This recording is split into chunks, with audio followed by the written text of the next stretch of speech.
राजु पाण्डेजी राजनीतिक रङ्गमञ्चको नयाँ खेलाडी हुनुहुन्छ।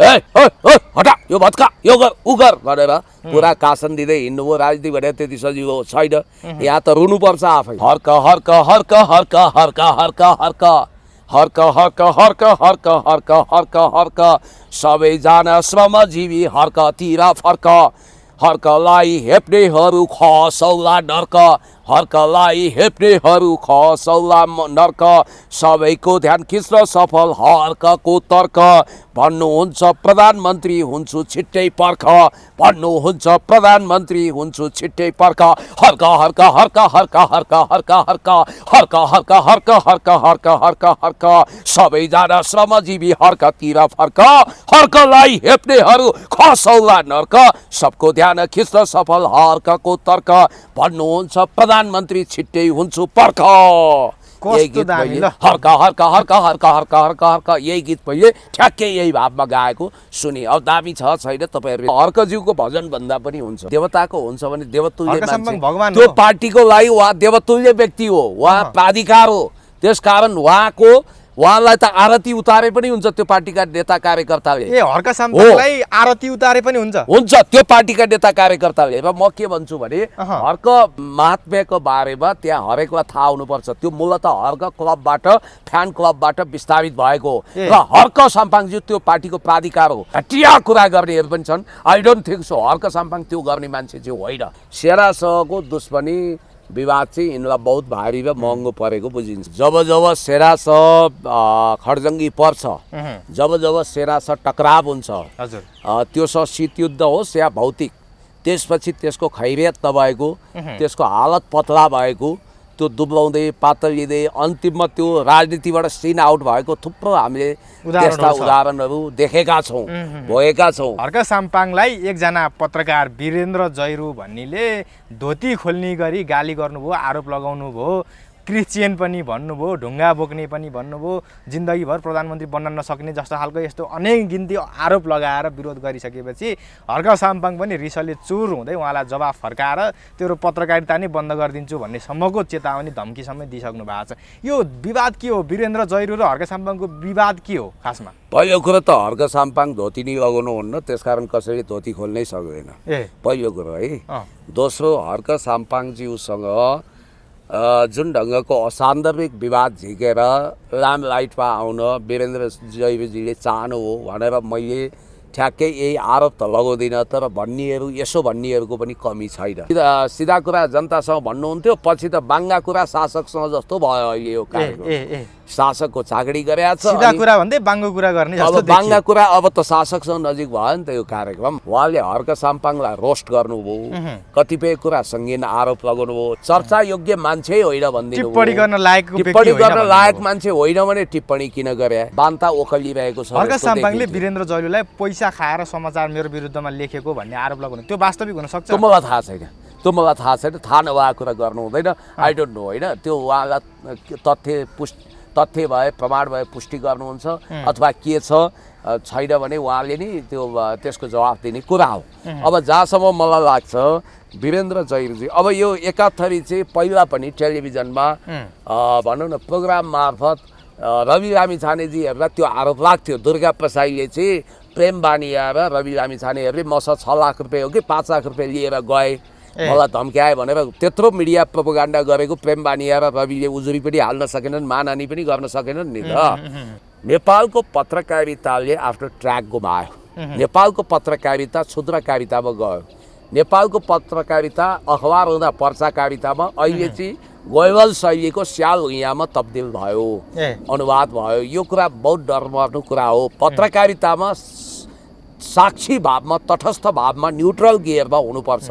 अब यो कसैलाई पाखा गर्नु हुँदैन। हर्क साम्पाङ र वीरेन्द्र जैरूको यो विवाद कहाँ गएर रोकिएला त? थाहा छैन। अब थामिने नामै लिँदैन। एउटा तुफान, एउटा आवारा तुफान आदिको रूपमा एकले अर्कालाई खोइलाउने भुत्राउने कुरा भइरहेको छ।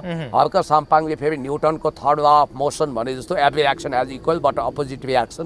प्रत्येक क्रियाको विपरीत समानान्तर प्रतिक्रिया हुन्छ भने जस्तै उहाँले पेलिरहनु भएको छ, जवाफ दिइरहनु भएको छ। वीरेन्द्र जैरू पनि पार्ट मेरो 2 भन्ने पत्रकारिता निकालिराखेका सिद्धाउने रे ल तपाईँको चाहिँ राजनीति सिद्धिएला, तपाईँले पुष्टि गर्न सक्नुहुन्छ भनेर च्यालेन्ज गरिरहेछन्। लिनु नि त, मेरो इन्टरभ्यू लिनु भनेर 5 चोटि भन्नुभयो अरे।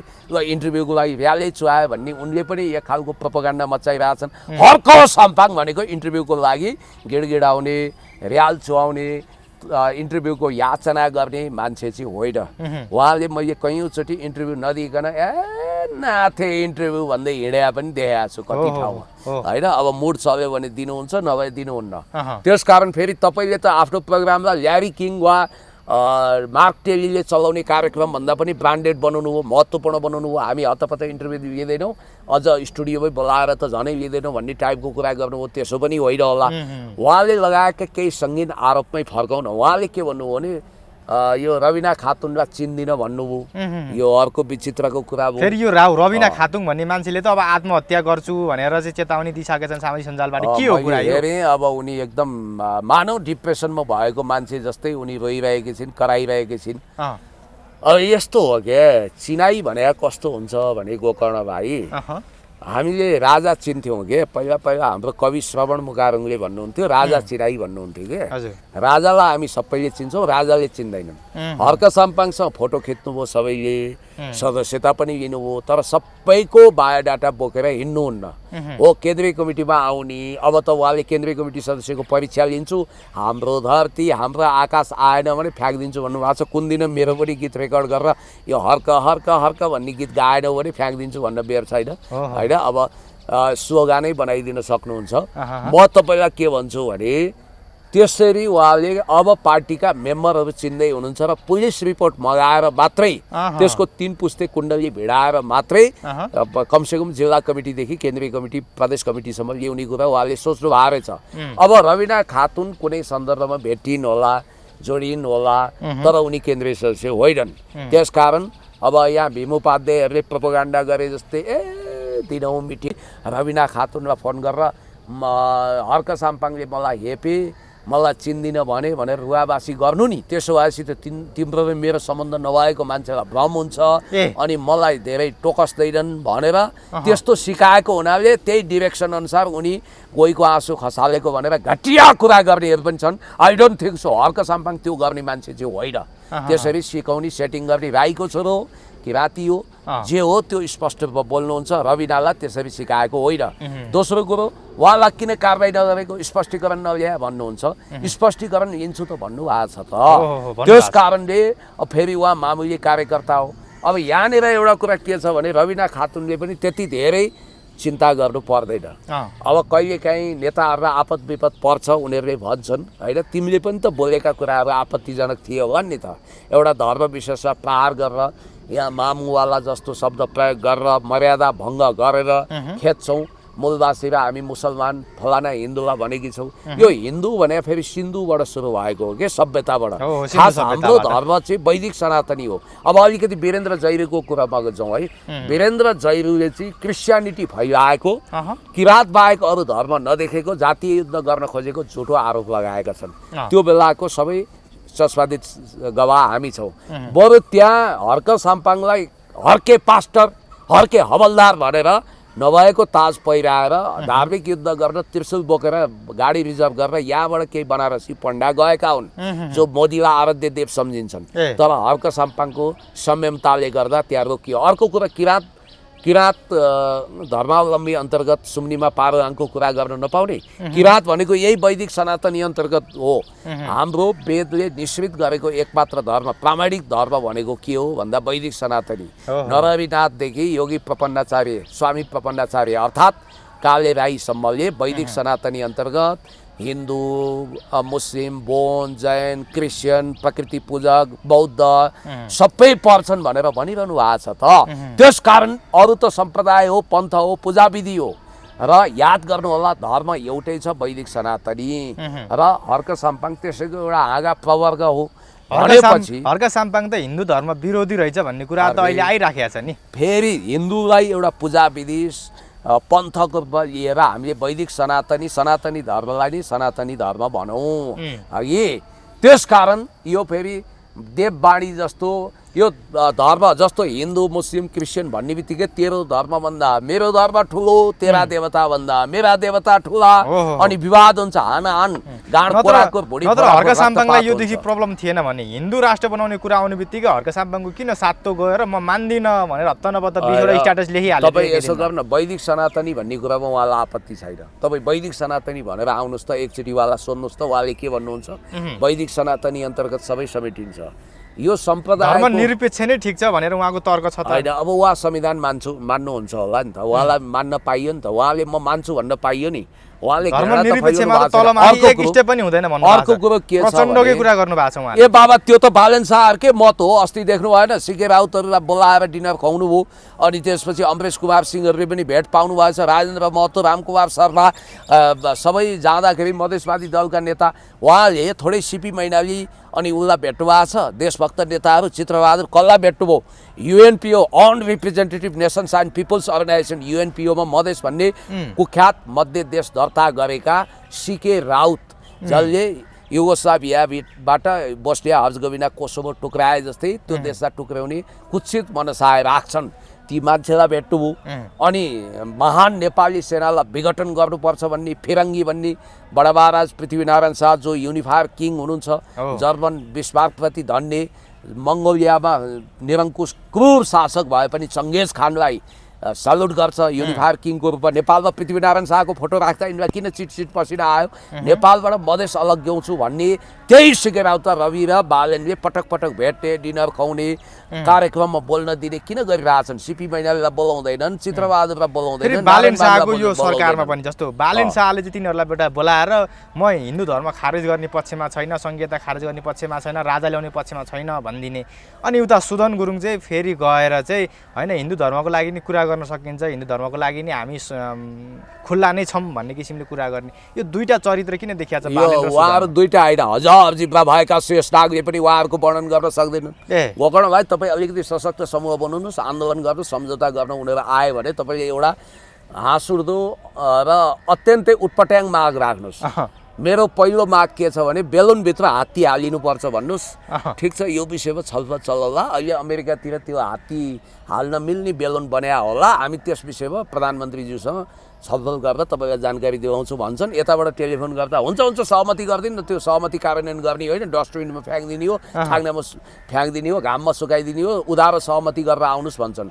नगदमा गर्नु पर्यो सहमति। त्यहाँ त्यो तत्काल हिंसा रोक्नको लागि, हिंसा पनि किन भयो? बिहारमा चुनाव आउँदैछ, मोदीलाई चिटचिट पसिना आइरहेछ, हिन्दुइजम, हिन्दूको मसिया बनेर नेपालमा मुसलमानद्वारा हिन्दू असुरक्षित भयो भन्ने भावना जगाएर दोहोरो नागरिकता लिएर बोर्डरमा लाखौँ मान्छे बसेका छन्। रोटी बेटी वाला सम्बन्ध छ। ओ हमारा मोदी भाई जो है ना, उसका मत डालो बीजेपी को, वो हिन्दू का मसीहा है भनेर त्यो भोट बैंक कब्जा गर्न या नेपालमा सेना भित्राउन, नेपालमा बहुसंख्यक हिन्दूमाथि दमन भयो, हिन्दू असुरक्षित भयो भनेर भारतले, अनि माइनोरिटीमा रहेका मुस्लिम र क्रिस्चियनहरू अब असुरक्षित भयो भनेर डिप स्टेटले नेपालमा सेना खसाल्न खोजिरहेछ। अमेरिकनहरूले संयुक्त राष्ट्रसङ्घ अन्तर्गत योभन्दा अगाडि पनि अनमिन बनेर युएनको कभरमा अमेरिकी युरोपियन सेना नेपालमा आएको थियो। त्यतिखेर गिरिजा प्रसाद कोइराला, यिनै प्रचण्ड, केपी ओलीकोहरूको सुझबुझको कारण, सर्वदलीय सहमतिको कारण करेन ल्यान्डग्रिन हुनुहुन्थ्यो अन्तिममा, पहिला इयान मार्टिन मिसन प्रमुख हुनुहुन्थ्यो, उहाँहरू फर्किन मान्नु भएको थिएन, गलकट्नु भएर अरब भएर बस्नु भएको थियो। पछि राष्ट्रिय सहमति गरेर त्यतिखेर संयुक्त राष्ट्रसङ्घीय अनमिनको नाउँमा भित्रिएको सेना त्यतिखेर फिर्ता गराइएको थियो। अब दुर्गा प्रसाद त कराइरहेछन्। 15औं दलाई लामा घोषणा गर्न मकवानपुरमा ठुलो गुम्बा हतियार सहितको आदि इत्यादि भनिरहेछन्। तपाईँलाई एउटा कुरो भन्छु, डिप स्टेटले पनि नेपालमा सेना खसाल्नको निम्ति एउटा कज बनाउनु पर्छ। त्यो कारणले गर्दा उनीहरू सेना खसाल्न आतुर भए जस्तो देखिन्छ। र अब जहाँसम्म सहमतिको कुरा छ, हेर्नुहोस्, यो प्रचण्ड पथका यात्रीहरू जुनसुकै ठाउँमा जतिखेर पनि सहमति गर्छन्। भोलि यस्तो स्थिति नआओस् कि कुनै साइकलले कुखुरा हान्यो भने या गृहमन्त्री नै चाहिन्छ सम्झौता गर्न भन्दा उहाँ दौडेर एउटा 1000 को कुखुराको लागि सम्झौता गर्न 1 लाख को प्लेन चार्टर गरेर प्लेन आते जाते होटल पिएसओ गरेर लाख 2 लाख खर्च गरेर सिरा सप्तरी जानु नपरोस्, पश्चिम धाउनु नपरोस्। त्यसकारण जहाँ पनि गृहमन्त्री हवलदारले ढकढकाउने ढोका ढकढकाउने काम पनि उहाँले जिम्मा लिने, त्यसकारण यो गलत नजिर बसेको छ। र अहिले हिन्दूहरू त्यो हिन्दू सम्राट सेना जस विरुद्ध हर्क साम्पाङले उजुरी पनि दिनुभएको छ, संसदमा पनि बोल्नु भएको छ, त्यो चाहिँ उनीहरूको प्राइभेट सेना रहेछ। यिनीहरू कस्ता भने तपाईँ संहितावादी हुनुहुन्छ, तपाईँलाई फुर्क बनाइदिने हो नि, संहिता त हाम्रो आत्मा हो भन्ने, दायाँ गर्दैनौ भन्ने, अर्कोलाई भेट्यो ए संहिता घामै छैन नेपालमा भन्ने, जो भेट्यो त्यही बन्दिने भनेपछि गङ्गा आए गङ्गादास, जमुना आए जमुनादास। इनफ्याक्ट बालेनको मनको कुरा, रविको मनको कुरा त रविले महाधिवेशनमा गरे संहिता, धर्मनिरपेक्षता, गणतन्त्रभन्दा तलमाथि हुँदै हुँदैन भनेर माओवादी 2 भएको भनक दिए। यता बालेन साहबले मधेसवादी सेना अरूलाई भेटेन नि त, संहिता विरोधीलाई अहिलेसम्म भेटेका छन्। 1 लाख हस्ताक्षर 1 करोड हस्ताक्षर गर्छु भनेर ढुक्रिनेहरूलाई बालेनले सिंहदरबारको गेटमा पनि इन्ट्री दिएका छैनन्। तर यो देशमा संहिता, धर्मनिरपेक्षता, गणतन्त्र स्ट्रङ बनाउनु पर्छ भन्नेहरूलाई उनले घोषित रूपमै 2-4 चोटि भेटिसके, पटक गरेर दर्जनौं चोटि भेटिसकेका छन्। यसबाट हिजो पूर्व राजालाई गर्दै नगरेको गल्ती बापत दुर्गा प्रसाईको आन्दोलन भनेर उनले जरिवाना गरेर बिल पठाएर सोभिता गौतम मार्फत संहिता, धर्मनिरपेक्षता, गणतन्त्र विरुद्ध सैन्य वा गैर सैन्य गतिविधि गर्नेलाई उही नेपाली ब्रो हत्यारा सरह 25 वर्ष जेल थुन्ने गरी कानुन ड्राफ्ट गर्दैछन् भनेर देश सञ्चार भन्ने युवराज घिमिरेको मिडियामा न्युजै आएको थियो। अब यतिखेर फेरि यो बालेन शाह र रवि लामिछानेको भित्रभित्रै शीत युद्ध चलेको हो भन्ने कुरा आइराखेको छ। बालेन शाहको निर्देशनमा रवि लामिछाने, सोनिम वाग्ले, शिशिर खनालहरूमाथि चाहिँ सुरक्षा संयन्त्रको निगरानी बढाएको भन्ने कुरा आछ, जासुसहरू खटाएको भन्ने कुरा आछ, सेनालेसम्म निगरानी गरिरहेछ रवि लामिछानेको भन्ने कुरा आछ। यो एकाएक रवि लामिछानेप्रति बालेन शाहको विश्वास हट्नुको कारण चाहिँ के हो?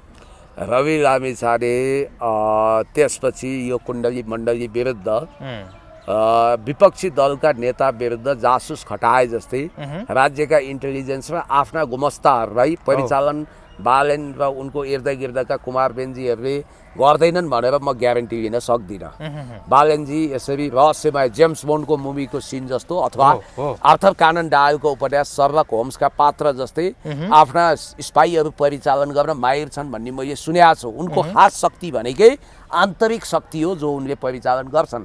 रविको 24 घण्टे सूचना निगरानी गरेर सूचना त सायद उनको इन्टेलिजेन्सले दिएको होला। अनि अर्को त्यही भएर सायद रवि लामिछानेहरू असुरक्षित बोध गरेका छन्। दीपक बोहराको पनि पुरा निगरानी गरेको भन्ने कुरा आएको छ। अब उनीहरूलाई यस्तो सूचना पनि प्राप्त भएको छ रे भन्ने मैले सुने। यिनीहरू चाहिँ सरकारको नाउँमा कतै उठ्तीपुर्ती त गर्दैनन्, असुली धन्दा त गर्दैनन्, यिनीहरूले कुछ त कमाउने काम त गर्दैनन्, हाम्रो नाम बेचेर त हिँड्दैनन्, हामीलाई ढाल्ने कोसिस त गर्दैनन् भनेर यिनीहरूले अनेक किसिमको स्पाई इन्टेलिजेन्स प्रयोग गरेको हुन सक्छन्। त्यही भएर यो त प्रष्ट हो नि, रविले पाए बालेनलाई कराप झ्याप बनाउने, एक गाँस बनाएर सत्ताबाट हटाउने, अस्तिको गोली काण्डको मौका छोपेर यो सरकारले औचित्यता गुमाइसकेको टाइपले फायर खोल्न त आफ्नै महामन्त्री मार्फत विपिन आचार्य मार्फत रवि लागिसके त। त्यस कारणले बालेन शाह रवि लामिछानेसँग डराएका छन्। अब बालेन पनि रविसँग डराएनन्, रवि पनि बालेनसँग झस्किन्छन्, तर्सिन्छन्। किनभने बालेन शाह त झन् खतरनाक हिसाबले आउन सक्छन्। उनीसँग त सत्ताको डाडु पुन्यु छ, साम दाम दण्ड भेद नीति पेल्दा जेलजाल ठेलठाल सबै गर्न सक्छन्। विपिन आचार्यको ताजा इन्टरभ्यू तपाईँले हेरिहाल्नु भने, महामन्त्री रविको कोठरीको खास मान्छे, उनले के भने यो गोलीकाण्डको मूल जिम्मेवारी प्रधानमन्त्री र गृहमन्त्रीले लिनुपर्छ भनेको भनेनन्। सरकार लगभग फेल भएको छ भन्ने सङ्केत दिए र उनले थपमा त्यो त रविको आत्मा बोलेको हो, त्यहाँ विपिनको मुख मात्रै हो, रविनको के अरे विपिनको मन मुख बोल्यो, रविको मन बोल्यो त्यहाँ। त्यसकारण रविले जुन कुरो उकुस पुकुस भएर प्रकट गर्न खोजेका छन् त्यही कुरो भन्न नसकेर घरि अमरेश सिंह मार्फत विस्फोटन गराउँछन्, घरि यिनी विपिनहरू रमेश प्रसाई मार्फत अभिव्यक्त गराउँछन्। त्यो आवाज रविकै हो। अब यो पछिल्लो समयमा फेरि नेपालमा यो फ्री तिब्बतको कुराहरू गृहमन्त्रीजी भन्ने बित्तिकै फ्री तिब्बतको कुराहरू जोडिन्छन्। गृहमन्त्री सुदन गुरुङले नेपालमा फ्री तिब्बत सम्बन्धी कार्यक्रम गर्नको लागि जोडबल गरिरहेको भन्ने कुरा आएको छ। तर यहाँ धेरैको सल्लाह सुझाव र निर्देशनपछि चाहिँ अहिले चाहिँ ठ्याक्कै रद्द भएको त्यो कार्यक्रम भन्ने कुरा पनि आइराखेको छ। गृहमन्त्रीको यसरी फ्री तिब्बत गतिविधि या कार्यक्रमको लागि जोडबल हुनुको पछाडिको कारण के हो? अब अनुमान खबर लगायतका मिडियामा छताछुल्ल भयो त। नेपालमा युरोपियन कतिपय कन्ट्रीले पनि साहस गर्न नसकिरहेको तिब्बत अध्ययन केन्द्रको नाउँमा तिब्बत सम्बन्धी विशद अध्ययन गर्ने भनेर अन्तर्राष्ट्रिय सम्मेलन यही भदौमा गर्दै थिए। त्यसको लागि जोडतोडका साथ जोरसोरका साथ तयारी चलिरहेको थियो। गृहमन्त्रीकै उच्च भूमिका र नेपालमा आएर चीन विरुद्ध विस्फोटन गरेर तिब्बत छुट्टै देश हो, तिब्बतमाथि उपनिवेश लादियो, चीनले तिब्बत कराब्जा बनायो, ताइवान कब्जा गर्यो भन्ने घटिया कुरा गर्न विस्फोटन गराउनको निम्ति नेपालको भूमिलाई दुरुपयोग गरेर असंलग्न परराष्ट्र नीति र पञ्चशीलता विरुद्ध नेपालको एक चीन नीति विरुद्धलाई खलबल्याउने गरी नेपालमा हो यही गतिविधि अर्थात् तिब्बत को नाउँमा चीन विरोधी सम्मेलन हुँदै थियो र चिनिया राजदूत माओ रहेछ उहाँको नाम। उहाँले विशेष आपत्ति जनाउनुभयो। चिनिया फरेन मिनिस्ट्रीले नेपालसँग सबै खाले कूटनीतिक सम्बन्ध तोड्ने धम्की दिएपछि उहाँहरू ब्याक हुनुभयो। यो कुरा त नयाँ चोट लागेको होइन, पुरानो घाउ बल्झिएछ भने जस्तै हो। बालन शाह आफै मेयर हुँदाखेरि याद गर्नुहोस् है, आफै मेयर हुँदाखेरि उहाँले ठमेलमा चीनले गर्न खोजेको कार्यक्रमै रोकिदिनु भयो। उहाँले त्यो पर्मिसनै दिनु भएन। त्यसकारण अहिले पनि झापाको 2300 बिघा जमिन कमल गाउँपालिकाको 2300 बिघा जमिनले उहाँहरूलाई बोलाइरहेछ। खोइ हाम्रो कारखाना, खोइ चीनले स्थापना गर्न खोजेको कारखाना, हजारौं उद्योगहरू सञ्चालन भएर खरबौं रुपियाँ लगानी भएर नेपाललाई औद्योगिक रूपमा हराभरा बनाउन चीनले खोजेका थियो। उहाँहरू बिआरआई अन्तर्गत 20 खर्बको 5 वर्षे बहुवर्षीय योजनामा अनुदान पनि लिनुहुन्न। चीन विरुद्ध गतिविधि भइरहेको छ, रुसले दिएको अनुदान पनि लिनुहुन्न। उहाँहरूको चाल यस्तै छ, हामी यस्तै तौरी शैलीमा हिँडिरहनु भएको छ। अब अघि नै मैले भने वीरेन्द्र जैरूका तथ्यहीन आरोपहरू र हर्क साम्पाङले खण्डन गर्ने क्रममा एउटा कुरा त्यहाँ भन्नुभएको थियो, देश ठुलो हो कि होइन, देश सर्वोच्च हो, देशलाई देशको परिधि नाग्नु हुँदैन। हर्क साम्पाङले भनेको कुरा त सही हो नि। वीरेन्द्र जैरूले त्यतिखेर उहाँलाई क्या बात भनेर भिडियो किन बनाउनु भएन? यो देशको प्रधानमन्त्रीको बारेमा उहाँलाई चिन्ता छ, रविजीको विषयमा चिन्ता छ। अब विजय जैरूजी जो रासपाको केन्द्रीय सदस्य हुनुहुन्छ, उहाँको दाइ कि भाइ भनेर कतिले भन्छन्, त्यसको इन्फ्लुएन्स उहाँलाई पर भन्छन्। अझ हर्क साम्पाङले त ओपन च्यालेन्ज गर्नुभएको छ, तपाईँ यदि राजनीति गर्ने हो भने टेलिभिजन छोडेर आउनुहोस् पनि भन्नुभएको छ। मलाई के लाग्छ भने राजीव खत्रीहरू पनि हिजो हामी राजनीति गर्दैनौँ यहाँ उहाँ भन्थे, सुदनले त अझ छोडिदिउँ क्यारे है, छोडिदिउँ क्यारे। अहिले त्यो हाम्रो मेरो क्यारिकेचर गर्ने भाइ हुनुहुन्छ नि प्रभात लामा, उहाँले क्यारिकेचर गर्नुहुन्छ, डिटो गर्नुहुन्छ। अब त्यतिखेर गाडी घोडा चढ्दिनँ, राजनीति गर्दिनँ, मन्त्री भएँ भने झुन्डिन्छु आदि इत्यादि भनेर भने रहेछन् उनले। अहिले त्यही कुरा ट्रोल भइरहेछ। र विजय जैरूजीले एउटा कुरा के ख्याल गर्नुपर्छ भने हर्क साम्पाङ भने विपक्षी दलको नेता हो, पार्लियामेन्ट मेम्बर हो, उहाँ डिग्निफाइड पर्सन हो। उहाँ चाइना जानु हो भने प्रेसिडेन्ट सी जिनपिङले त अब रवि लामिछानेलाई त नभेट्ने भयो भन्ने सूचना पठाइरहेछन्। त्यही भएर रविको चाइना भिजिट अनिश्चित भयो। नेपालबाट केपी शर्मा ओलीज्यू, विद्या भण्डारी र प्रचण्ड बाहेक कसरी 1 to 1 यसरी औपचारिक रूपमा प्रेसिडेन्ट सीसँग राष्ट्रपति भइकन भेट्न पनि पाएका छैनन्। तपाईँलाई यति कुरो भन्छु कि यदि हर्क जानु हो भने हर्क साम्पाङ प्रेसिडेन्ट सी जिनपिङलाई भेट्न पनि बेर छैन उहाँले।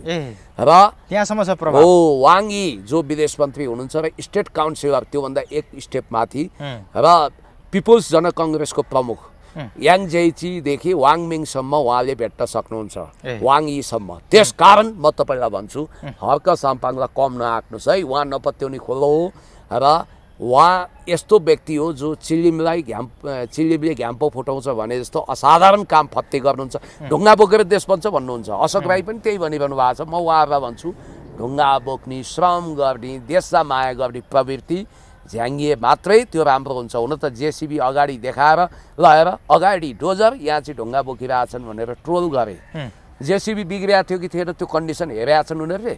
जेसिबी बिग्रिएपछि ढुङ्गा बोक्या पनि त हुनसक्छ। त्यसकारणले हर्क साम्पाङलाई गाली गर्नु बेकार हो। बेकार होइन, उहाँको देवत्वकरण गरौँ भने होइन, मैले उहाँका पनि बारेमा आफ्ना सम्यक दृष्टिकोण राखौँ, तर राजनीतिक रूपमा सुझबुझका साथ राखौँ। हस्, समय धेरै धेरै धन्यवाद। अब यतिखेर त राजु पाण्डे त घुवा डाको छोडेरै रुन थाल्यो। अस्ति सेनासँग राजु पाण्डेको विवाद भएको हामीले देखेका थियौँ, सेनालाई हप्की दप्की गरेको विषय पनि हामीले देखेको थियौँ। त्यसपछि सेनापतिले बालेन्द्र शाहलाई हाम्रो सेनालाई किन थर्काए तपाईँको सेना सिपाहीले भनेर चाहिँ हप्की दप्की गर्यो, गाली गर्यो, असन्तुष्टि जनायो भन्ने कुरा आएको थियो। त्यसपछि हत्तनपत्त बालेन्द्र शाहले रिसाउँदै राजु पाण्डेलाई सिंहदरबारको कार्यकक्षमै बोलाएर चाहिँ मेरो नाम लिएर जतापाई लफडा नगर्नु भनेर चाहिँ चेतावनी दिएको भन्ने कुरा आएको थियो। त्यसपछि अहिले अन्तर्वार्तामा गएर राजु पाण्डे डाँको छोडेर आँसु नै निकालेर घुवा रोइरहेछ। यो राजु पाण्डेको रुवाबासी के हो? पहिलो कुरो त राजु पाण्डेजीले कुन शीर्षकमा आँसु खसाल्नु हो? कहीँ पे नजर कहीँ पे निशाना होइन। अर्थात् तपाईँले बडो ठिक कुरा गर्नुभयो। मैले पाएको सूचना पनि के हो भने बालेन्द्र शाहजीसँग उहाँको धेरै ठुलो एक्सपेक्टेसन थियो। सुरुको लटमै उहाँ गृहमन्त्री वा रक्षा मन्त्री त्यो पनि नपाए, जुन मन्त्रालयले पनि खानी पक्षमा हुनुहुन्थ्यो त्यो ढङ्गले उहाँले तयारी गरेको बुझ्यो। यसो सरसर्ती हेर्दा सुदन गुरुङ भन्दा त उपयुक्त यिनै थिए होलान्, भत्काए होलान्, बिगारे होलान्, के गरे। तर यी भन्दा पनि उपयुक्त विश्वराज पोखरेल हुनुहुन्थ्यो, पूर्व एआइजी। अब दुवैजना हेरेको हेरे भए सुदन गुरुङले पड्काए। अब सुदन शक्तिशाली भयो किनभने उनको हातमा टिओबीको ट्याटु छ भन्ने विश्वास गरिन्छ। अब यहाँनिर यिनको वास्तवमा मनको इच्छा मनमै रह्यो, मनको लड्डु त फुट्यो तर घिउसँग खान पाएनन्। अनि यिनले त्यो कुण्ठाले गर्दा होला अब ठाउँको ठाउँ अब बेला बेलामा क्रिटिकल कुराहरू पनि बोले। बालेन्द्र शाहको हल्का आलोचना गरे जस्तो पनि गरे, त्यसपछि मार हप्काइदिए। एउटा मौका खोजिरहेको थिए बालेन्द्रले, कुन बेलामा चाहिँ यिनको झाँको झारौँ भनेर बाहना सेनासँगको विवाद मिल्यो। उनले गोकर्ण मेरै घरभन्दा अलिकति माथि जङ्गल गएर सेनासँग अनावश्यक रूपमा खुनखुत्रो गरेर बाज गरिसकेपछि त्यही बाहनामा चाहिँ चट्ट उनलाई त्यहाँनिर के अरे बालेन्द्र शाहले अब यो सरकारको जसले जे भने पनि माइबाप अथवा यसको मेन्टर भने त सेना हो। माइबापसँगै झुत्ती खेल्यो भने त भोलि सरकारको आयु लामो रहन्न भन्ने बुझेर होला। यो सेनाको कुरामा चाहिँ अलिकति त्यस्तै छ क्या, सेनासँग जसले पङ्गा लियो त्यो मान्छे खतम भएर गएको सिद्धिएको उदाहरणहरू छ। जस्तो प्रचण्डले प्रधानमन्त्री भाला सेनापति हटाउन खोज्दा आफ्नै कुर्सी गएको थियो। त्यस कारणले बालेन्द्र शाहले सेनालाई त बिच्काउन चाहँदैन नि त, सेनाले जे भन्यो त्यही मान्न चाहन्छन्। अस्ति सेनापतिले भेटेर बालेन्द्र शाहलाई हप्काएको थर्काएको भन्ने कुरा आयो क्या। त्यस कारणले बालेन्द्र शाहलाई पनि त बाध्यता छ नि त। त्यो बाध्यता छ, ठिक हो। सेनाको माया दया प्रेम करुणाले नै बालेन्द्र शाहजीको सत्ता आरोहण यति पिकमा पुग्यो हो। मेयर बन्दा पनि सेनाको असीम अनुकम्पा भन्ने सुन्छु कता कता। त्यसपछि एउटा अलिकति कन्फ्रन्टेसन भयो बिचमा, पछि फेरि उहाँको कुरो मिल्यो र प्रधानमन्त्री बनाउनु पनि जेनजी आन्दोलन मार्फत सेनाले डेन्टिङ पेन्टिङ गरेर ल्याएको। सेनाको फेरि नेक्सिस भनेको राष्ट्रिय अन्तर्राष्ट्रिय दुवै रूपमा जोडिएको छ। बालेन्द्र शाह डिप स्टेटसँग पनि नजिक छन्, त्यस कारणले गर्दाखेरि त्यो भएको भन्ने कुरा आएको छ। र मैले चाहिँ राजु पाण्डेजीको इन्टरभ्यू लेटेस्ट त्यो टिकाराम यात्रीजी र मेरा मित्र हुनुहुन्छ पुराना राजेन्द्र बानिया, यी दुवै मेरो मित्र पनि हुनुहुन्छ। अहिले टिकाराम यात्रीसँग इन्टरभ्यू आएको छ क्या। राजु पाण्डे त्यसमा चित्त दुख्यो, मेरो चित्त दुख्यो भन्दै रुवाछन्। चित्त के कारणले दुख्यो रे भन्दाखेरिमा यत्रो काम गरेको म बिना स्वार्थ टाउको फुटाएर महानगर प्रहरीमा हुँदाखेरिमा टाउको फुटाएर ढुङ्गा खाएर काम गरेको मान्छे, मेरो स्वार्थ केही पनि थिएन। अहिले एउटा सामान्य एउटा सेनाको कर्मचारीसँगको विवादलाई लिएर मलाई यत्रो ट्रोल गर्यो, त्यो कारणले मेरो चित्त दुख्यो भन्दै उहाँ रुनु भएको छ। होइन, शीर्षक त्यो होइन, बालेन्द्र शाहजीले हप्काउनु भयो होला, त्यही कारण रोएको भन्न मिलेन। बालेन्द्रजीले हप्काएको हुनाले म रोएँ, मलाई यस्तो भन्न त मिलेन नि त। अब फेरि उहाँले बगाएको आँसुमा कतिले गोहीको आँसु, सुरो आँसु, ग्लासेरिन आँसु भने अब के हो म जान्दिनँ, त्यो गोहीकै हो कि रियल आँसु हो त्यो उहाँले जान्ने कुरा हो पहिलो कुरो। दोस्रो कुरो भने चाहिँ उहाँले त्यो लडाइँ भिडाइँ बालेनको लेफ्टिनेन्ट भएर हिँडेको आदि इत्यादिबाट प्रशस्त राजनीतिक पुँजी बटुलिसक्नु भएको छ, फाइदा बटुलिसक्नु भएको छ। एक बारको जुडीमा उहाँले कल्पनै नगरेको सांसद पद उहाँलाई मिल्यो। कागताली लागेको भए चिट्ठामा मन्त्री नै मिल्थ्यो होला। अब त्यो चाहिँ अहिले भएन, सायद हुँदैन पनि होला। अब धेरै दूरी बढिसकेका कुरो सुन्छु। बालेन्द्र शाहले राजु पाण्डेलाई मेरो नाम लिएर जतापाई लफडा नगर्नु भन्नुको अर्थ चाहिँ के हो क्या, कारण के हो त्यो भन्नुको? अब बुझ्नुहोस् न, त्यही कारण हो मेरो नाम नबजाउनु, मेरो नाममा झगडा नगर्नु, मेरो नाम नबेच्नु, मेरो नाममा राजनीति नगर्नु, मलाई चाहिँ आफ्नो एकदम माइबाप जस्तो देखाएर स्वार्थको दुनु नसोझ्याउनु, त्यही भने उनले फाइदा उठाउन मलाई सक्छन् देखाएर भनेर। पावर नलाउनु भन्नु अर्थात् तिमी मबाट आउट भयो, एक्जिट भयो, जाऊ भाइ, जानुहोस् दाइ, अब तपाईँ आफ्नो बाटो राख्नुहोस्, अब मसँग हुनुहुन्न, रवि कहाँ देउसी भैलो खेल्नुहुन्छ कि कहाँ भनेर टाँसो लगाइदियो पन्साएको हो। यति कुरो बुझ्नुहोस्। त्यो कारणले चाहिँ राजु पाण्डेको आँखाबाट आँसु आएको हो, त्यही शीर्षकमा हो। अब उनलाई मैले भने कहीँ पे नजर कहीँ पे निशाना, उनलाई चाहिँ सिमे भूमे काँचो वायु बेर मसान जस्तो अन्साई पन्साई गरे जस्तो छ। अब हिजो टिकारामजीसँग उहाँले इन्टरभ्यू गरिरहँदा एउटा पुरानो कुरा मलाई याद हो। टिकारामजी मेरो पुरानो मित्र, उमेरले भाइ हुनुहुन्छ। राजेन्द्र बानिया टिकारामजीसँग मैले कैयौँ इन्टरभ्यू गरेँ। हजुर। पछि टिकाजीले त एक ठाउँ मेरो क्रिटिसाइज गर्नुभयो, राजेन्द्र बानियाजीले मलाई इग्नोर गर्नुहुन्छ। तर जब यो किताब निस्किन्छ नि, वान सेकेन्ड म रिभिजिट गराउँछु, यो विश्व राजनीतिको आँखी झ्याल भन्ने किताब निस्किएपछि उहाँहरू आफै मलाई खोज्नुहुनेछ र कम्तीमा 3-4 दिन तयारी गरेर मात्रै मेरो इन्टरभ्यू गर्नुहुनेछ। यो कुरामा म ढुक्क छु। यति कुरा तपाईँ विश्वस्त हुनुहोस्। र उहाँहरूलाई यो महसुस हुनेछ कि पुण्य गौतमसँग इन्टरभ्यू लिएर रवि लामिछाने, बालन शाह या ज्ञानेन्द्र साईहरू जति सजिलो छैन। ऊ ज्ञानको भण्डार हो, लिभिङ इन्साइक्लोपेडिया हो भनेर कतिले भनेका थिए। यो कुरा ठिक रहेछ भन्ने कुरा उहाँले बुझ्नुहुन्छ। र म यो आफ्नो सेल्फ एडभर्टिजमेन्ट गरेको होइन, यो यथार्थको स्वीकारोक्ति तपाईँलाई दिँदैछु। किनभने मैले वीरेन्द्र जैरूलाई पनि अहिले सम्झिनुपर्छ। टेलिभिजन प्रोग्राम प्रेजेन्टर भने तपाईँ जस्तै हो, रिसर्च आर्टिकल काहीँ प्रकाशित हुँदैन होइन। मेरो जस्तो जर्नलमा वा पत्रिकामा म्यागजिनमा आर्टिकल त उहाँहरूको प्रकाशित छैन। पत्रकार हुन त पत्रिका पनि चाहिएला। त्यस कारणले गर्दाखेरि अब मलाई लाग्छ टिकारामजी, राजेन्द्र बानियाजीहरूको हकमा पनि त्यही हो। उहाँहरू अलि कर्पोरेट मिडियामा आउनुहुन्छ, चिल्लो हुनुहुन्छ, घाँटीमा टाई झुन्डाउनुहुन्छ, सोफिस्टिकेटेड महलभित्रको मिडिया हाउसमा उहाँहरू हुनुहुन्छ। त्यस कारणले गर्दाखेरि त्यसमा कुनै डाउट छैन। र तपाईँलाई म यति कुरा भन्छु कि अब कुरा गरौँ राजु पाण्डेको है। राजु पाण्डेको कुरा गर्दा मलाई एउटा इन्ट्रेस्टिङ फ्याक्ट के पस्किन मन लाग्यो भने उहाँ मेरै क्षेत्रको सांसद हो। सेनासँगको विवादपछि त राजु पाण्डेको यो राजनीतिक भविष्य नै सिद्धिन खोज्या हो कि के हो खासमा? जब सेनासँग खड्जङ्गी पर्छ, जब सेनासँग टकराव हुन्छ, हजुर, त्योसँग शीतयुद्ध होस् या भौतिक, त्यसपछि त्यसको खैरियत नभएको, त्यसको हालत पतला भएको, त्यो दुब्लाउँदै पातलिँदै अन्तिममा त्यो राजनीतिबाट सिन आउट भएको थुप्रो हामीले त्यस्ता उदाहरणहरू देखेका छौँ, भएका छौँ। अब राजु पाण्डेजी राजनीतिक रङ्गमञ्चको नयाँ खेलाडी हुनुहुन्छ। उहाँलाई राजनीतिको विषयमा थाहा छैन। उहाँ नगर प्रहरीको बिल्ला हेरेर धेरै समय हटा, यो भत्का, यो गर, उ गर भनेर पुरा कासन दिँदै हिँड्नुभयो। राजनीति भने त्यति सजिलो छैन।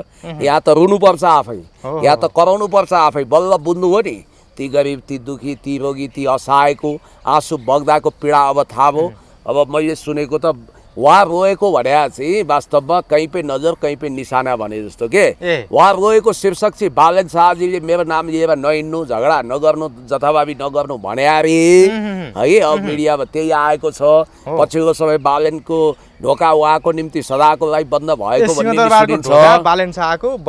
अनि रविको च्याम्बरतिर बाक्लै आवत जावत गरेको पनि सुनिन्छ। मन्त्री हुन खुबै इच्छाएको सुदन गुरुङ हुनुभन्दा त ठिकै थियो। तर अब सुदन गुरुङ मन्त्री भए, विश्वराज पोखरेल उनीभन्दा अलिक योग्य मान्छे पूर्व एआइजी पनि हेरेको हेरे, यिनी पनि हेरेको हेरे चिडिएका थिए। रक्षा मन्त्री बनेर सेनाको कासन खान, सलाम खान आतुर थिए, त्यो पनि पाएनन्। हो, त्यसको आवेग, आक्रोश चाहिँ त्यो आँसुको रूपमा व्यक्त भएको भन्ने कुरा आएको छ। त्यो उसमा टिकारामजीको कार्यक्रममा रोएका छन्। सेनासँगको दुश्मनी विवाद चाहिँ यिनलाई बहुत भारी र महँगो परेको बुझिन्छ। अब राजु पाण्डेको त्यो रुवाईलाई लिएर चाहिँ अहिले धेरैले टिका टिप्पणी आलोचना गरिराखेका छन्। कतिपयले जस्तो महानगर पुलिसमा हुँदाखेरिमा हप्काइ दक्काइ गर्ने, गरिबहरूलाई उठाउने, लखेट्ने, सुकुम्बासी बस्तीमा डोजर लिएर जाने त्यस्ता कठोर दिल भएका व्यक्ति अहिले आफूलाई पर्दाखेरिमा चाहिँ कसरी आँखाबाट आँसु चुहियो, गरिबको दुःखमा चाहिँ आँसु नचुहिने, अनि कसैले यो ट्रोल गरेको भरमा चाहिँ आँसु चुहिने भनेर चाहिँ अहिले मान्छेहरूले त्यो कुराले आलोचना पनि गरिराखेका छन्। त्यही त, उनलाई कसैले हप्कायो भन्दै के अरे, उनी वास्तवमा आफूले के गरेँ, यो गरेँ, त्यो गरेँ, ह्यान भयो त्यान भयो, यत्रो योगदान गरेँ, हिजो बाबुजन शाहजीको लेफ्टिनेन्ट भएर यो गरेँ त्यो गरेँ भन्ने सम्झिएर विगतका कुरा सम्झिएर भावुक भएको होइन कि मलाई हिजोसम्म उनलाई सफल बनाउन होस् या जे गर्न होस् उसको गतिविधिमा सारा काममा म 24 घन्टा सिपाहीको रूपमा पहरेदार भएँ। आज मलाई ढोका बन्द गर्ने मेरो त हैसियतै रहन्छ, मेरो त औकातै छैन भन्ने पार्ने, मेरो बेइज्जत गर्ने, मलाई दुनियाँमा मुख देखाउन नालायक बनाइदिने, मेरो अपमान गर्ने, मेरो पद छिन्ने भन्ने भावनाले उनी रोएको भन्ने कुरा आएको छ। देख्नु भएन माधव नेपालको अप्रासङ्गिक कुरो हो, अपमान भो, सम्मान मिलेन, मेरो गाडी खोसियो, है म यहाँ बस्छु भनेर भनिरहनु भएको छ नि। मान्छे त इगोइस्ट हुन्छ। त्यसरी अपमानित भएपछि मान्छेलाई जसरी नै आँसु चाहिँ आउँछ। अपमानित प्लस पदको लोभ। अब उहाँको बारेमा म यति भनौँ कि राजनीति भनेको फरक कुरा हो। राजनीतिमा त्याग चाहिन्छ, तपस्या चाहिन्छ, धैर्यता चाहिन्छ। हिजो लडन बेडन गरेर हिँडी यहाँ गरी त्यहाँ गरी जोखिम मैले ढुङ्गा खाएँ, आज मलाई नै इग्नोर, मेरो योगदानको कदर खोइ भन्नुभएको छ। योगदानको कदर त भएर त तपाईँले सांसद पद पाउनु हो। या पुण्य गौतम हामी जस्ता मान्छेहरू 20औं वर्ष यी विश्व राजनीति र नेपाल भन्ने किताब अब ठिक्क प्रकाशन उन्मुख छ। 2048 सालको कम्युनिस्ट पार्टी सदस्य, 45 सालमा मोटो पसाल समर्थित विद्यार्थी सङ्गठनमा लागेर भूमिगत जेल डेल सबै अनुभव भएको मान्छे त यहाँ राजनीतिको 12औं खेलाडी हुन नमानेर राजनीतिक मैदानमा निरन्तर कसिएर अगाडि बढिरहेको छु र एक दिन अवश्य पनि नेपाल चलाउने छौँ भन्ने आत्मविश्वासमा छु। तपाईँले त सर्र आउनुभयो, राजीनामा दिएको भोलिपल्ट टिकट पाउनुभयो, टिकट पाएको केही महिनामा चुनाव जित्नुभयो, चिठा भयो, लटरी लाग्यो। त्यसकारण राजु पाण्डेजी तपाईँले अर्को कुरो के छ भने गौरवशाली नेपाली सेनाको क्याप्टेनसँग तपाईँले त्यसरी एउटा मामुली म्यादी प्रहरीलाई हप्काउने शैलीमा म्यादीलाई पनि सम्मान गर्नुपर्छ। तपाईँले किन हप्काइ दप्काइ गर्नु हो? जगडौलको जङ्गलमा तपाईँले स्टन्ट गरेको भन्ने कुरा आएको छ। किनभने जगडौलको जङ्गल मेरै घर छेउको जङ्गल हो। त्यहाँ अलरेडी नगरपालिकाले त्यहाँ पर्खाल भत्काउँदैछ। त्यहाँ अब दीपक रिजालजी राम्रो मेयर हुनुहुन्छ, उहाँले त्यो आफ्नो तरिकाले प्रोसेस गरिरहनु भएको थियो। जस दिन तपाईँ जानुभयो, लङ्का जलाउने हनुमान पगरीको डेढु भने जस्तो। अब यतिखेर अब जस्तो हर्क साम्पाङको कुरा आउँदाखेरिमा अब हर्क साम्पाङले अहिले अचम्मको कुरा गर्न थालेका छन्। हर्क साम्पाङले लेखेका एउटा गीत छ, त्यो गीत कण्ठ नपार्ने मान्छे अब पार्टीको सदस्य हुन योग्य छैन, निकालिनेछ पार्टीको केन्द्रीय सदस्यबाट भनेर हर्क साम्पाङले चेतावनी दिए। त्यसपछि अहिले हर्क साम्पाङका पार्टीका मान्छेहरूदेखि समर्थकहरू सबै बिच्किएका छन्। राष्ट्रिय गान त आउँदैनन् कतिपय मान्छेलाई। त्यो हर्क साम्पाङले कति महिना अगाडि लेखेको गीत त्यो कण्ठ गरेर बस्नुपर्ने त अब हामी हर्क साम्पाङको कमरा हो, हामी श्रमदाता भनेको हर्क साम्पाङको पार्टीमा लागेको सबै मान्छे के हर्क साम्पाङको नोकर हो भनेर सबैले अहिले आलोचना गरिरहेको छ। यसलाई तपाईँले कसरी लिनुभएको छ? भाइ त्यो एउटा महान देशभक्तिपूर्ण गीत हो। हाम्रो धरती, हाम्रो आकाश, हाम्रो परिवेश आदि इत्यादि मलाई त सबै आउँछ। यहाँ सबै गाउँदा तपाईँको क्यामेरामा समय पुग्दैन। फेरि म यो सपनामा हर्क साम्पाङ सम्बन्धी अर्को गीत देखाएको छु, त्यो पनि म तपाईँलाई सुनाउँला एकैछिनमा। अब हेर्नुहोस्, एउटा मानिस उयो यहाँ छेउमा संस्कृत विद्यालय छ, यहाँका बालबच्चाहरूले संस्कृतमा वेदका ऋचाहरू चण्डी रुद्री कण्ठस्थ मुखाग्र बनाएका हुन्छन्।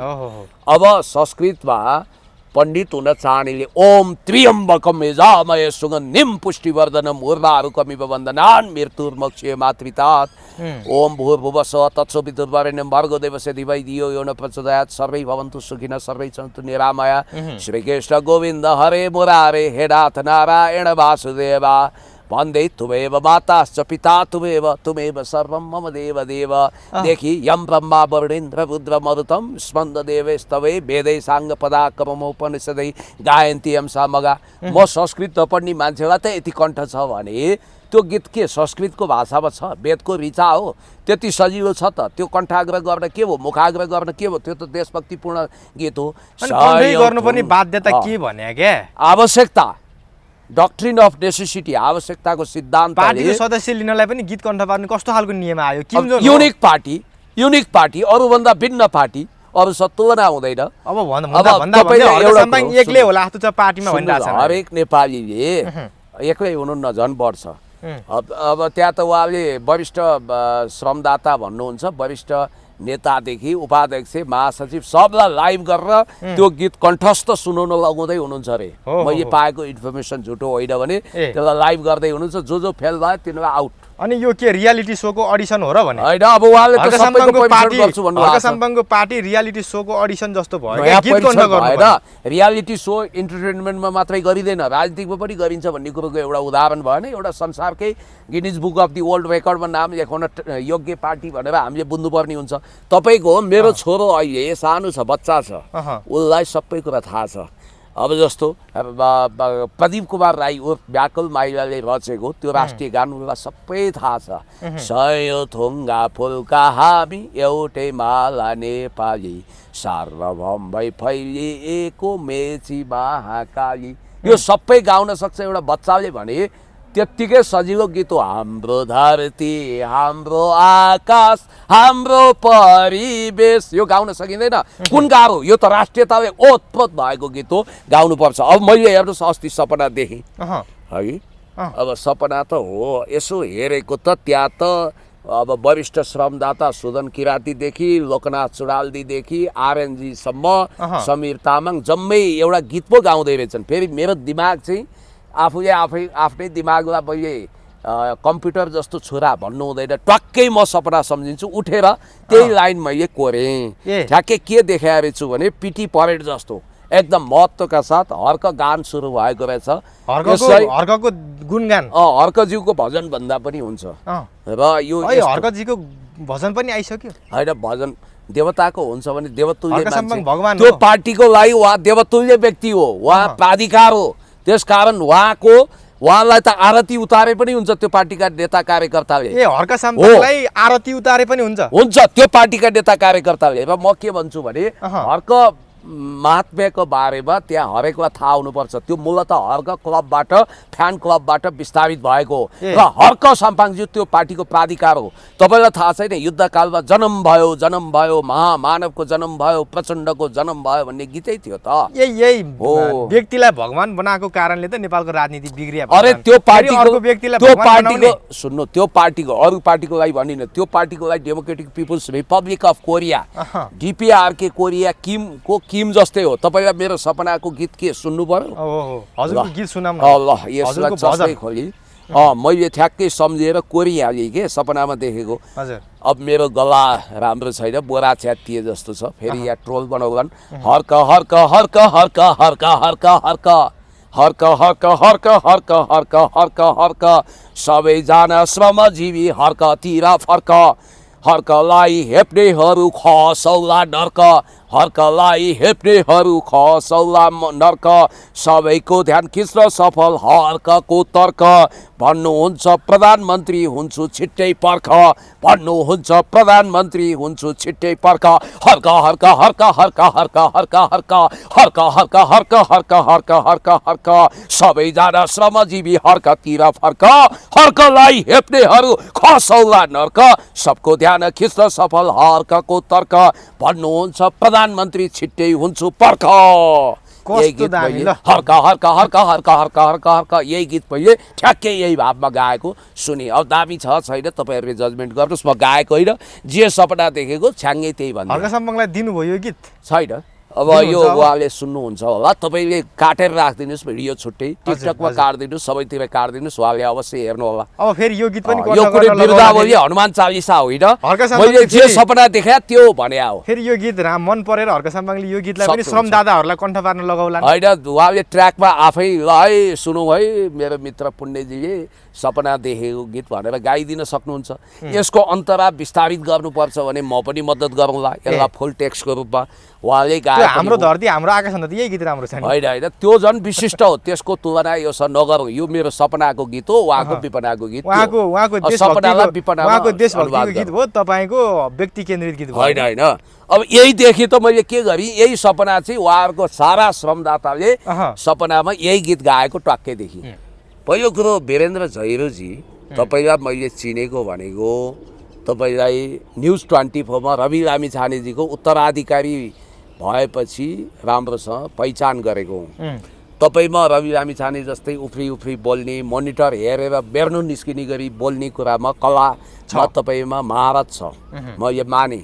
अब फेरि अर्को कुरो के छ भने मलाई एकजना पश्चिमतिरको साथीले भन्नुहुन्थ्यो, हेर्नुहोस् नेपालमा शिल्पी दलित समुदायमा तगडा व्यक्तिहरू छन्। खगेन्द्र सुनार, उहाँलाई खगेन्द्र पनि मन पर्दो रहेछ। अनि त्यसपछि हाम्रो वीरेन्द्र जैरूजी, आहुतिजी, उहाँहरू एकदम प्रतिभा हो, आफ्नो किसिमको प्रतिभा सबैसँग छ, तर उहाँहरूसँग विशिष्ट प्रतिभा छ। अब आहुतिको तुलना त उहाँहरूसँग गर्नु हुँदैन। वीरेन्द्र जैरू पनि सङ्घर्ष गरेर दुःख गरेर त्यो क्षेत्रसम्म मिडियाको ल्यामलाइटमा चम्किएको एउटा शिल्पी दलित समुदायको व्यक्ति हो। वीरेन्द्र जैरू दलित समुदायको मान्छे हुन्। मैले जातको कुरा गरे होइन के, उहाँले जे भनेको होइन। अहिले कन्फ्युजन छ क्या धेरैलाई, वीरेन्द्र जैरू भन्ने कुन समुदाय कुन जातको मान्छे हो भनेर गुगल सर्च गर्दा थाहा खोजिरहेछन्। वास्तवमा त तपाईँलाई थाहा छ भनिदिनुहोस् त, वीरेन्द्र जैरू भन्ने कुन जातको मान्छे हो? होइन त्यो मलाई बाहुन हो कि के हो? होइन, गुगल सर्च गर्नुहोस् न, शिल्पी समुदायको हो। शिल्पी समुदायकै हो, दलित पनि भन्न चाहन्न, त्यही देखाउँछ गुगलले। अब मलाई उहाँको सुदूरपश्चिमकै साथीले यो कुरा भन्नुभयो। अब होला उहाँले हेर्नुहोस्, पढाइ युवा नै हुनुहुन्छ, ब्याचलर पढ्दै हुनु होला अथवा सिद्धाउनु होला, के गर्नुभयो त्यो मलाई थाहा भएन होइन। र उहाँ तगडै हो, जिब्रो फड्कारिने क्षमता भएको। फेरि यो पछिल्लो समय रवि लामिछानेले नेपाली पत्रकारितामा पुलिस कारिताको कुख्यात आयाम थपे। त्यो कहिलेकाहीँ न्यायाधीश जस्तो बनिदिने, आफै बोक्सी आफै झाँक्री जस्तो बनिदिने, फैसला आफै सुनाउने, टुडी खेल्दा ल्याएर राउन्ड किक हानेर नाकको डाँडी बाँधिदिने भन्ने टाइपको कुख्यात यो पुलिस कारिता, डनकारिता। अझ त्यो पुलिसले पनि त्यसो गर्दैनन्। डनकारिताको सुरु पनि त्यहाँबाट रविजीले गर्नुभयो। एउटा कुरा त्यो। दोस्रो चाहिँ तपाईँलाई म के भन्छु भने, पत्रकार भइसकेपछि एक्युरेसी, ब्यालेन्स, क्रेडिबिलिटी मेन्टेन गर्नुपर्छ। एबिसीको सिद्धान्त फलो गर्नुपर्छ। हजुर, पत्रकारले तटस्थ साक्षी भावमा आफ्ना कुरा राख्नुपर्छ। र म फेरि अर्को कुरो, साँच्चै जेन्युन पत्रकार त्यसलाई मान्छु जसले रिसर्च आर्टिकल निकालेको हुन्छ, न्युज लेखेको हुन्छ होइन।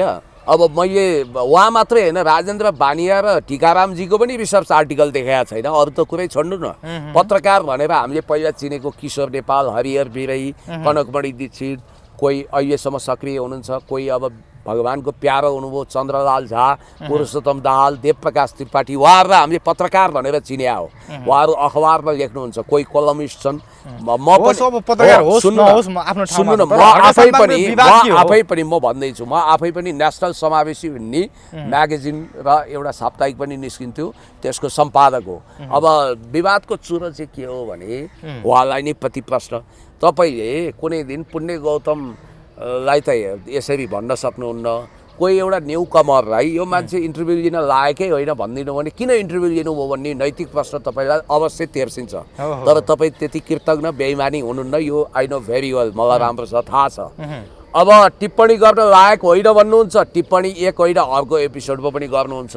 हेर्नुहोस् वीरेन्द्र जैरूजी, म त्यो मानिस हुँ जतिखेर तपाईँलाई कुनै एकजना चटके टाइपको कथित तान्त्रिकसँग सेटिङ गरेर तपाईँले पटक पटक सिरियली भिडियो ल्याउँछु, एक एपिसोड होइन अनेक एपिसोडमा भण्डाफोर गर्छु भन्नुभयो कुनै नक्कली तान्त्रिक अथवा कथित तान्त्रिकको।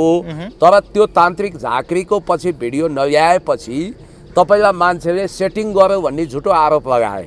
नगद नारायणको कारोबार गरेको झुटो आरोप, अफवाह फैलाउँदा सबभन्दा बढी एग्रेसिभली खण्डन गर्ने मान्छे म हो। खबरदार वीरेन्द्र जैरू भाइलाई यसो नभनौँ भन्ने पनि मै हो। तर आज तपाईँलाई जुन ढङ्गले अहिले तपाईँले वक्तव्यबाजी गर्नुभयो, तपाईँ यस्तो लाग्थ्यो कि तपाईँको नाम बिर्सिने हो भने त्यो रासोपाको प्रोपोगेन्डा डिपार्टमेन्टको मेम्बरले आफ्नो प्राइभेट च्यानलबाट माननीयमा केस ठोक्न सकेनन् नि। अब मौनम स्वीकृति लक्षणम जस्तो हो कि क्या हो भन्नेहरू पनि छन्। अहिले पनि प्रेम बानियालाई भेट्यो भने त्यही प्रश्न राख्छन् रे, के तपाईँले दुर्गा प्रसाद सर, रवि लामिछानेको इसारामा गएर त्यो प्रोग्राम सिधा कुरा जनतासँगको लागि वा न्युज 24 को लागि पैसा बुझ्या हो भनेर उहाँलाई डिसरेस्पेक्ट गर्छन् भन्ने मैले सुनेको छु। अब एउटा कुरो चाहिँ म तपाईँलाई के भन्छु भने,